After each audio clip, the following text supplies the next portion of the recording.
أعوذ بالله من الشيطان الرجيم بسم الله الرحمن الرحيم ربنا آتنا في الدنيا حسنة وفي الآخرة حسنة وقنا عذاب النار۔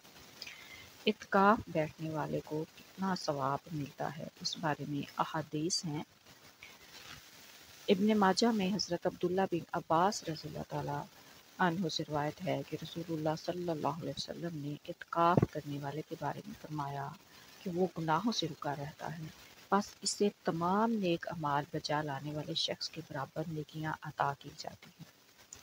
پھر حضرت عائشہ رضی اللہ تعالیٰ عنہا سے روایت ہے کہ جب رمضان کا آخری عشرہ شروع ہوتا تو آپ صلی اللہ علیہ وسلم کمر کس لیتے اور راتوں کو بیدار رہتے اور گھر والوں کو بھی جگایا کرتے۔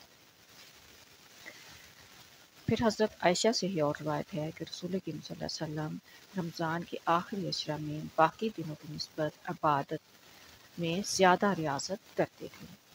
حضرت ابو ہریرہ سے روایت ہے کہ رسول اللہ صلی اللہ علیہ وسلم ہر سال رمضان المبارک میں 10 دن اعتکاف فرماتے تھے، مگر جس سال آپ صلی اللہ علیہ وسلم کا وصال ہوا اس سال آپ صلی اللہ علیہ وسلم نے 20 دن اعتکاف کیا۔ پھر رمضان کی فضیلت کے حوالے سے اور ثواب کے حوالے سے کتنا ثواب ملتا ہے، اور حدیث ہے کہ جو شخص رمضان المبارک میں 10 دن اعتکاف کرتا ہے اس کا ثواب 2 حج اور 2 عمرہ کے برابر ہے۔ یہ تو بہت زیادہ ہے کہ جو شخص رسول کریم صلی اللہ علیہ وسلم نے فرمایا جو شخص رمضان المبارک میں 10 دن اعتکاف کرتا ہے اس کا ثواب 2 حج اور 2 عمرے کے برابر ہے۔